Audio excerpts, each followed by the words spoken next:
Ma'am, before you have him removed, answer me one question. Robert Hayes said it so calmly that even the police officer beside me stopped writing.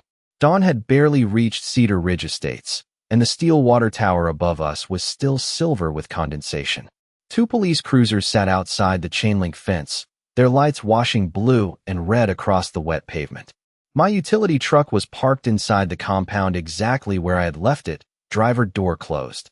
Company logo visible, orange safety vest folded across the passenger seat. I stood near the locked equipment cabinet with my identification badge clipped to my shirt and my work gloves in one hand. Across the gate, Vanessa Hart held a homeowners association folder against her navy blazer like it was a court order. She was 53, president of Cedar Ridge Estates, and 20 minutes earlier she had told the officers I was trespassing on property controlled by her association. Now she pointed through the fence toward me. I already explained this, she said. He entered a restricted area without HOA authorization. Robert looked at me, then at the utility truck, then up at the 140-foot water tower looming above the neighborhood. He had been chief of our municipal utility for 11 years. He did not raise his voice. Mrs. Hart, he said, who told you the HOA owns this water tower? Vanessa opened her mouth, but nothing came out. That silence had taken 3 weeks to earn. My name is Ethan Walker. I was 47 years old, a licensed water system operator and field supervisor, and I had spent 19 years working around pumps, storage tanks, pressure zones, valves, telemetry equipment, and the miles of buried infrastructure most people never noticed until something stopped working. Cedar Ridge residents saw that tower every morning over their rooftops. Kids rode bicycles past it. Dog walkers passed the fence. Vanessa could probably see the upper tank from her kitchen window. But seeing infrastructure every day does not mean owning it. 3 weeks before the police showed up, Vanessa had mailed our office a notice printed on Cedar Ridge letterhead. It said utility vehicles would now require advance HOA authorization before using the access road leading to the tower because the board was implementing new traffic and landscaping controls. I read it twice at my desk while my utility keys clicked against the metal drawer beside me. Then I forwarded it to administration. Our response was professional and simple. Lawful operational access to the water facility had to remain available. I assumed that would end the issue. Instead, 4 days later, a new sign appeared near the access route. Restricted access. HOA authorization required. I did not touch it. I photographed it, logged the location, and sent the picture to Robert. His reply came 10 minutes later. Do not argue with anyone. Continue authorized work and document interference. So that was exactly what I did. Then, at 5:42 that morning, our telemetry system flagged a pressure irregularity requiring field verification. Dispatch sent me to Cedar Ridge. I drove through wet morning fog, unlocked the utility gate with the same key I had used for years, signed the access log, and started checking the site. 12 minutes later, Vanessa appeared outside the fence. 6 minutes after that, she was calling the police. And now, with 2 officers watching and Robert standing beside her, the woman who had demanded proof that I belonged there was being asked to prove something she had apparently never questioned herself. 3 weeks earlier, Cedar Ridge looked exactly like the kind of neighborhood where nobody thought much about the infrastructure keeping everything running. Sprinklers clicked across trimmed lawns before sunrise. Garage doors opened one after another. Delivery trucks rolled past stone entrance columns while the water tower stood above the rooftops, quiet enough to become part of the scenery. For me, it was never scenery. I visited that site regularly because it served a pressure zone that included Cedar Ridge and several surrounding neighborhoods. My routine was simple. I parked inside the fenced compound, signed the access log, checked the telemetry cabinet, inspected visible piping and valves, confirmed readings, and documented anything unusual. The gate had a utility lock. My key ring carried 12 keys, but the worn brass one with a blue plastic tag opened that gate. I had used it for years.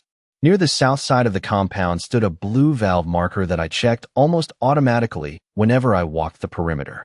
Those details were ordinary until Vanessa decided ordinary utility access required her permission. Her first notice arrived on a Tuesday morning.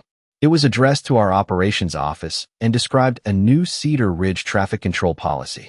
According to the letter, Service vehicles using the road beside the subdivision would need advance HOA authorization because residents had complained about noise, tire marks near landscape shoulders, and vehicles entering what Vanessa called a restricted community service area. I understood the concerns. Nobody wants heavy trucks tearing up grass or blocking residential traffic. But our crews were not using the road for convenience. It was the established route to an operating water facility. I forwarded the notice to Robert Hayes in our administrative office without responding personally. 2 days later, the utility sent Cedar Ridge a written reply explaining that authorized personnel required continuous operational access and that HOA approval could not be made a condition of necessary utility work where our access rights applied. I expected the matter to disappear into a filing cabinet. Instead, the following Saturday, I drove past Cedar Ridge on a routine inspection and saw a new white sign mounted near the access route. Restricted access. HOA authorization required. I pulled safely to the side, photographed it, recorded the time and location, and sent the image to Robert. He called me 5 minutes later. Did they block the gate? No, change our lock. No. Then do not touch the sign. Was not planning to. Good. Legal can sort out the boundary issue. We keep doing our jobs. That was Robert. He could turn a potential argument into 4 sentences and a work order. The next Monday, Vanessa herself was standing near the road when I arrived for a scheduled inspection. She wore a navy blazer despite the morning humidity and held a clipboard against her side. I slowed the truck near the gate and lowered my window. You need to check in with the association office before entering, she said. I am here on a utility inspection. I understand, but Cedar Ridge has implemented a new access policy. I pointed toward the fence compound. That is the facility I am accessing. The road passes through our community, and the utility has already responded to your notice. Her expression tightened. The board expects cooperation. So do we. I unlocked the gate with the blue-tagged key, drove inside, closed it behind me, and signed the log. Vanessa remained outside for nearly a minute before walking away. I thought she was frustrated. What I did not realize was that she was keeping her own record too. Over the next 2 weeks, residents told me she had begun noting service vehicle license plates and arrival times. By then, the disagreement was no longer about landscaping. Vanessa had started treating access to the tower as a test of who had authority, and sooner or later, she was going to demand an answer from someone who actually knew. Vanessa's next move arrived on a Thursday afternoon, printed on cream-colored Cedar Ridge letterhead and delivered to our operations office as if she were issuing a permit condition. The notice stated that repeated utility access without association approval constituted a violation of Cedar Ridge's newly adopted community access policy. It requested 24 hours of advance notice for routine visits and direct approval from the HOA president for what it called non-routine entry. I was standing beside the telemetry desk when Robert handed me the page. The room smelled faintly of coffee and warm electronics, and somewhere behind us a printer kept feeding maintenance reports into a tray. You planning any vacations inside the water tower fence? He asked. I smiled. Not this year. Then his expression turned serious. Do not respond to her yourself. Administration is sending this to council. That mattered because Vanessa was trying to turn a disagreement over an access road into something larger. The tower compound was not a clubhouse, pool, walking trail, or landscaped common area. It was operational infrastructure. Our crews could schedule routine work whenever practical, but a pressure alarm, valve problem, telemetry failure, or suspected leak did not wait for a homeowners association office to open. 2 days later, Utility Council sent Cedar Ridge another written response. The language was professional and restrained. It referenced the utility's documented property and access rights, rejected any requirement for HOA permission before authorized operational entry, and asked the association not to obstruct personnel or vehicles performing legitimate work. Robert gave every field employee assigned to Cedar Ridge the same instruction. Stay professional, document everything, and do not argue at the gate. Vanessa apparently received a different message from the exchange. The following week, I found her standing beside a landscaping contractor near the access road. Small orange flags had been placed along the shoulder, and the new restricted access sign had been repositioned several feet closer to the route our trucks used. I parked outside the compound and photographed the scene before doing anything else. Vanessa noticed immediately. Why are you taking pictures? Documentation. Of HOA property. Of the access route to the facility. She stepped closer, stopping several feet from my truck. You keep saying that as if the association has no authority here. I have never said that. Then you acknowledge our policy. I acknowledge that Cedar Ridge has rules for Cedar Ridge property. Her eyes narrowed. And you think those rules stop at this gate? I looked at the chain-link fence, then at the brass utility lock hanging from it. I think property records answer that better than either of us, standing on a roadside. She wrote something on her clipboard. I unlocked the gate with the blue-tagged key, drove inside, closed it, and entered my arrival time in the access log. During the inspection, I checked the telemetry cabinet, walked the perimeter, and stopped beside the blue valve marker near the south fence. Everything was normal. Pressure was stable. No leaks. No unusual readings. Yet when I returned to my truck, Vanessa was still outside. This time she photographed my license plate. I wrote the time in my field notes and left without saying another word. That evening Robert called. She contacted administration again. Claims you refused to comply with HOA security procedures. There are no HOA security procedures inside the compound. We know. He paused. Ethan, if this escalates, let the records speak first. I looked at the blue-tagged gate key lying on my kitchen counter after work. A key is a simple thing. It either opens a lock or it does not. Vanessa was building her argument around policies, signs, and assumptions. I had begun to suspect she had never asked the one question that mattered most. Where, exactly, did Cedar Ridge's authority end? The pressure alarm came 4 mornings later at 5:42, just as I was pouring coffee into a stainless steel travel mug at the operations yard. The telemetry screen showed a pressure deviation in the Cedar Ridge zone, not catastrophic, but far enough outside the normal morning pattern to require somebody on site. Dispatch assigned it to me because I already knew the facility and because another operator was handling scheduled maintenance across town. I grabbed the work order, clipped my identification badge to my shirt, and headed out. Dawn had not broken yet.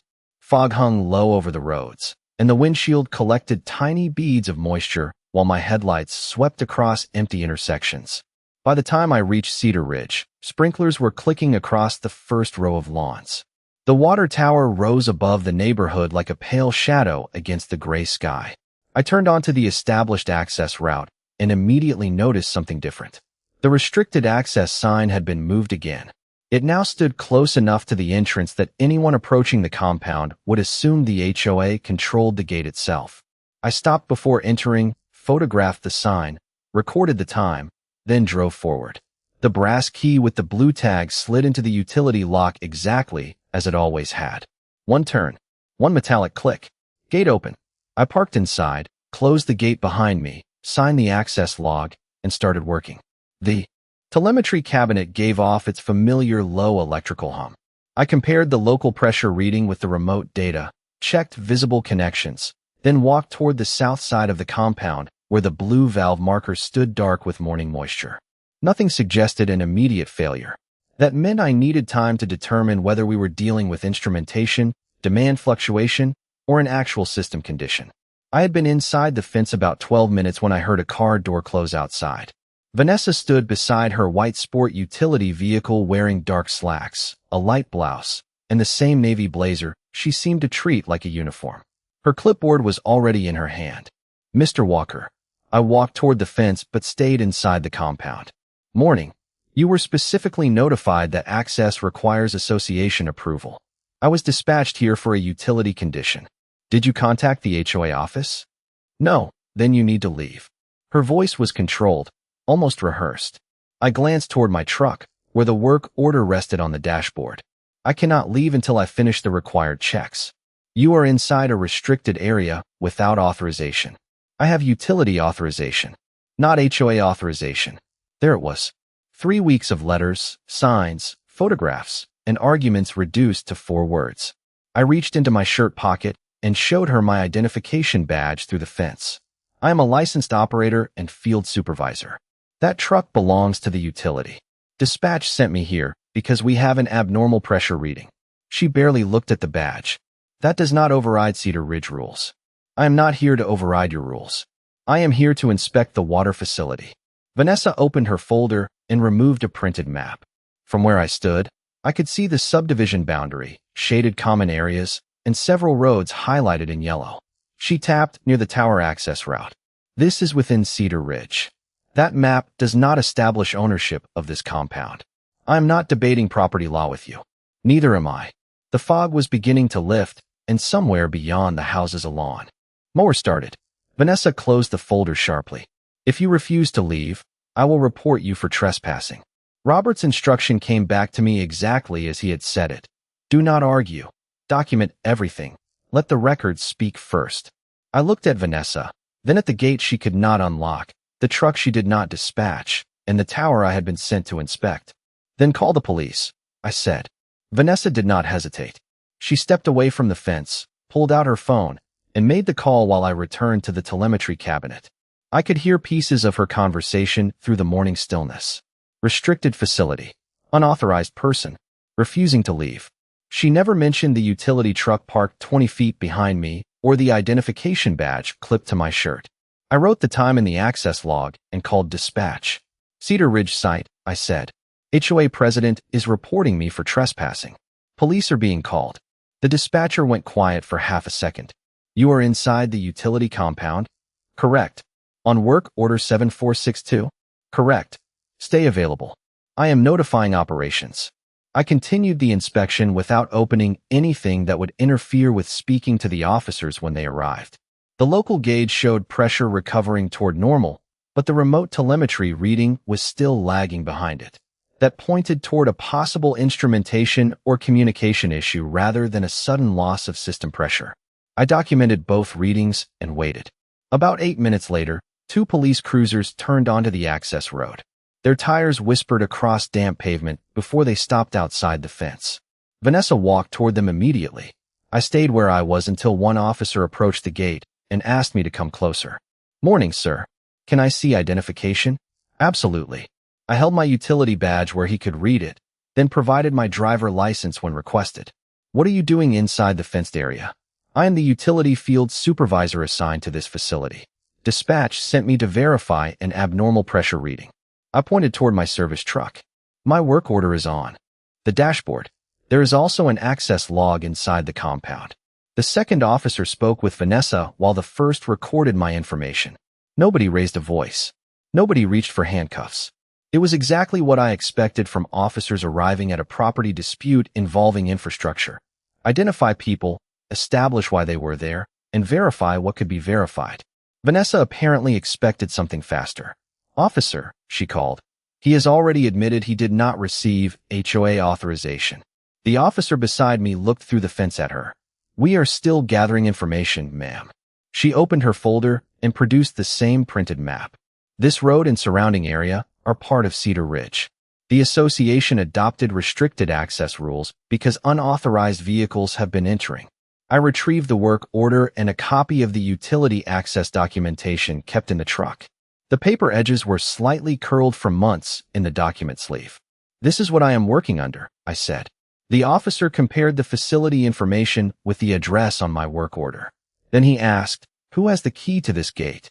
Authorized utility personnel. How did you enter this morning?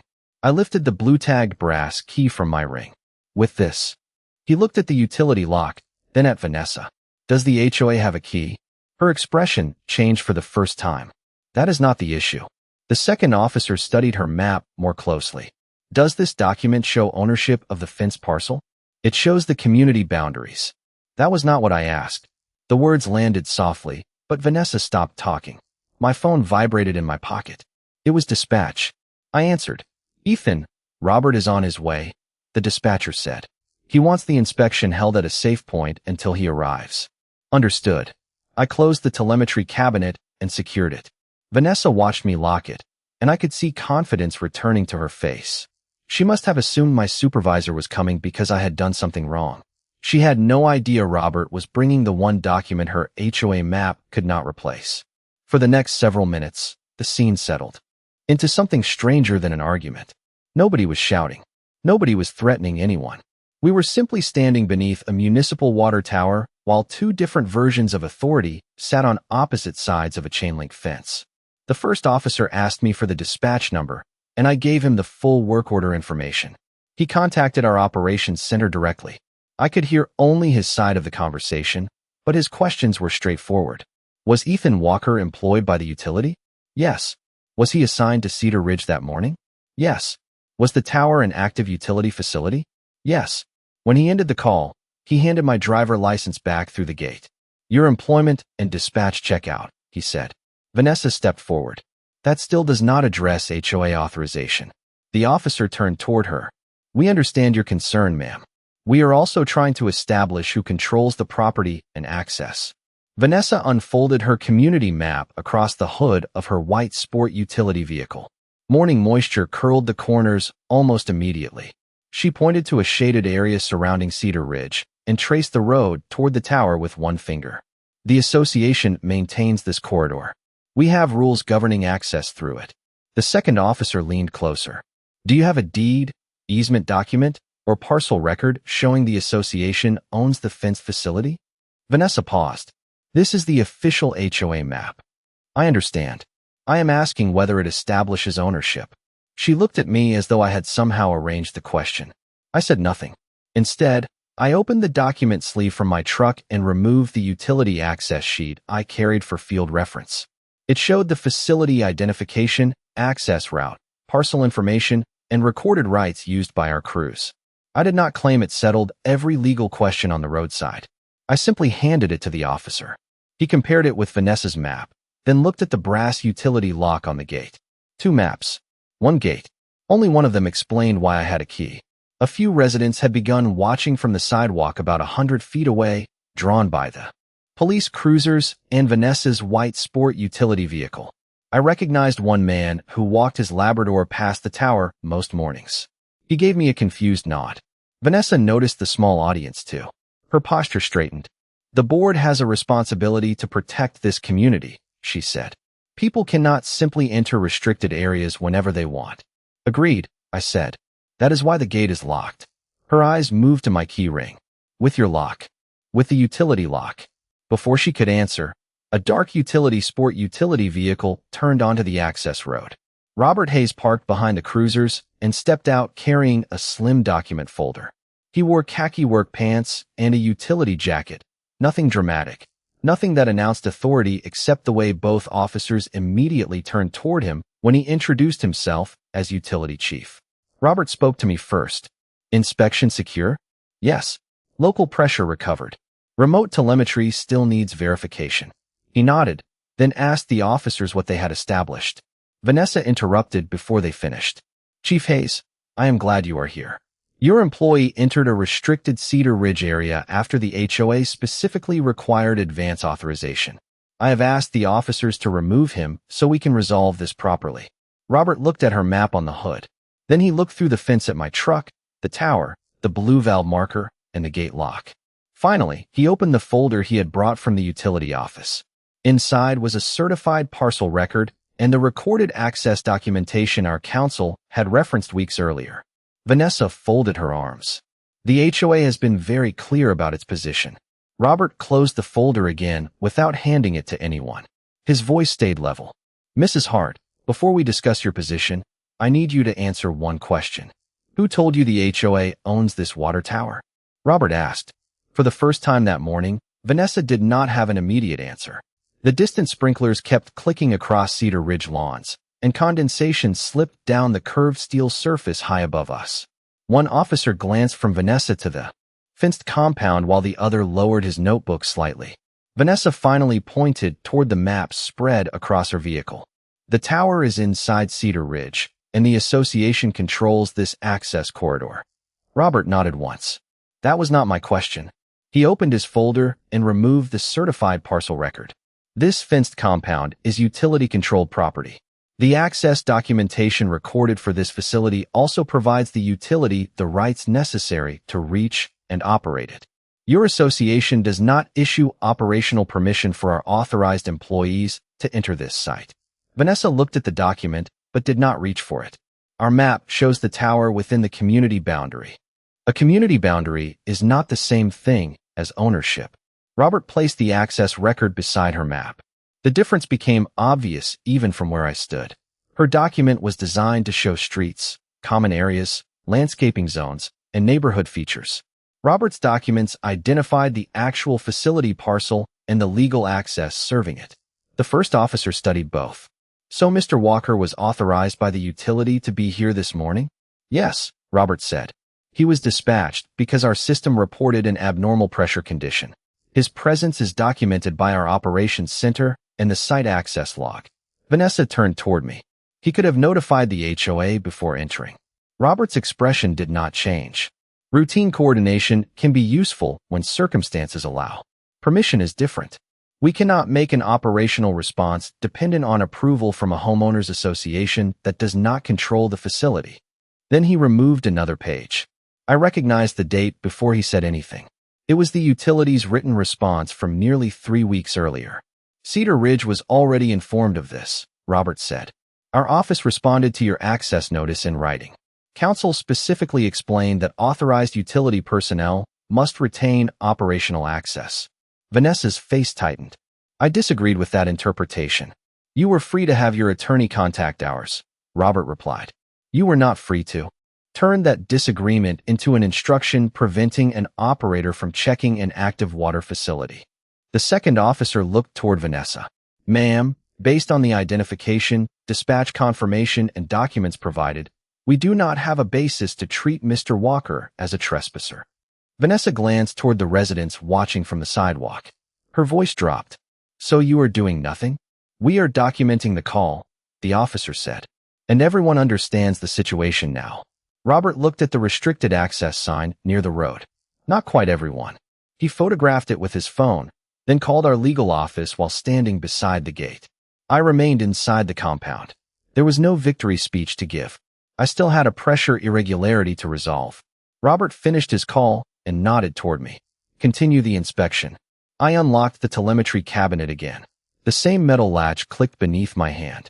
The local gauge remained stable, while the remote readings still lagged enough to support the communication issue I had suspected. Behind me, the officers completed their notes. Vanessa folded her community map slowly, no longer pointing at the shaded boundary, as if color on paper could create ownership. Before she left, Robert stopped her with one final sentence.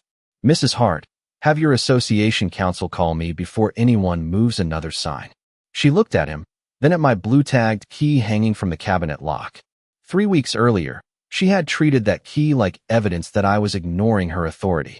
That morning, it had become something else entirely. Proof that the gate had always answered to a different one.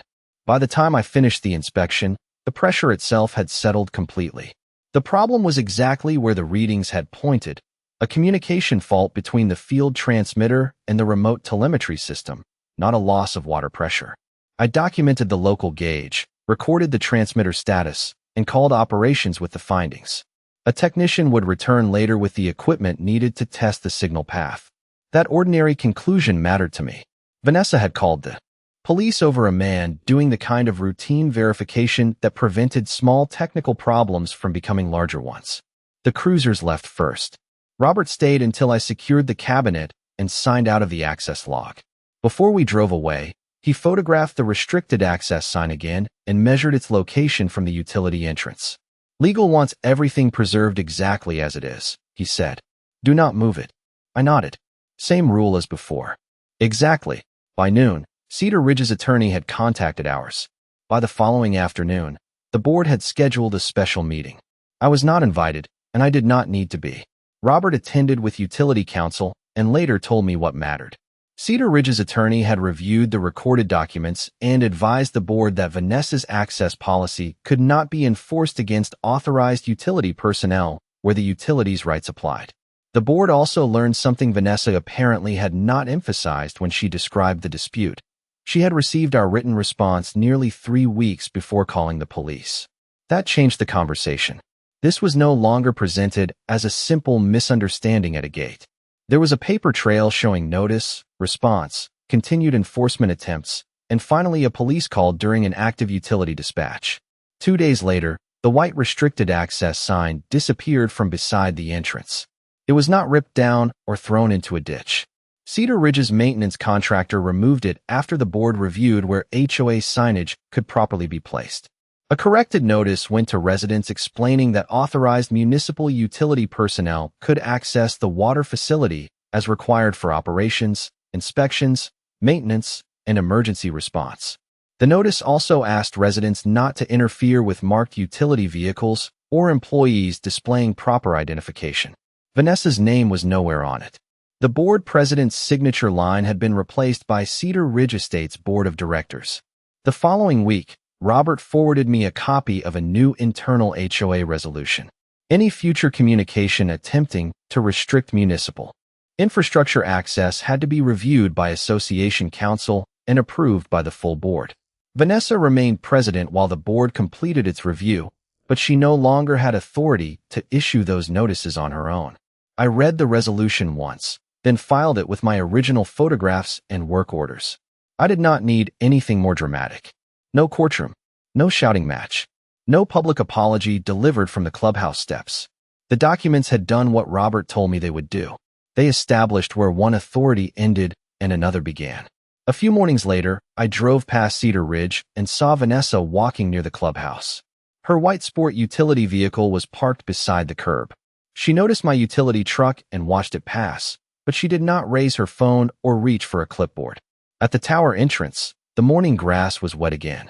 The sign was gone, leaving 2 small patches of disturbed soil where its posts had been. I unlocked the gate with the blue-tagged brass key and heard the familiar metallic click. Before closing it behind me, I looked toward the neighborhood. A man walking a Labrador glanced at the utility logo on my door, gave me a small nod, and kept going. For the first time in weeks, entering the tower compound felt ordinary again. That was all I had wanted from the beginning. About 6 weeks after the police call, I returned to Cedar Ridge before sunrise for a scheduled quarterly inspection. The neighborhood was quiet enough that I could hear my tires crunch over loose gravel as I approached the tower. Winter had thinned the grass along the access road, and frost covered the shoulder where the restricted access sign had once stood. Nothing had replaced it. I parked at the gate, reached for the same ring of 12 keys, and found the worn brass key by touch before I even looked down.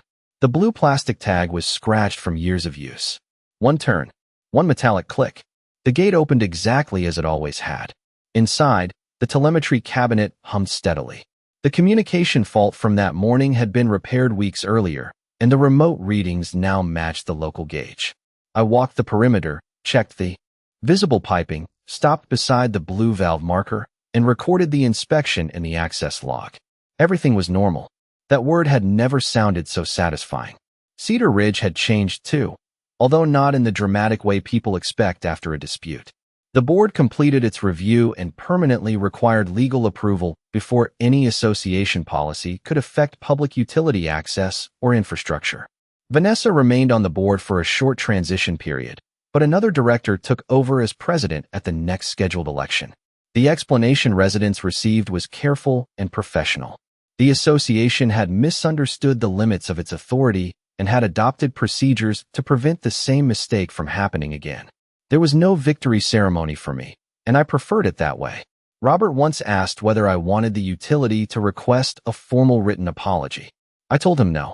I already had something more useful: the corrected policy, the incident record, the access documents, and a gate that nobody was pretending belonged to the HOA anymore. Near the end of my inspection, I heard footsteps outside the fence. Vanessa was walking along the neighborhood path in a dark winter coat. She slowed when she saw me. For a moment, neither of us spoke. Then she looked toward the tower. "Everything working?" she asked. "Everything is normal," I said. She nodded. Her eyes moved toward the gate, then to the blue-tagged key in my hand.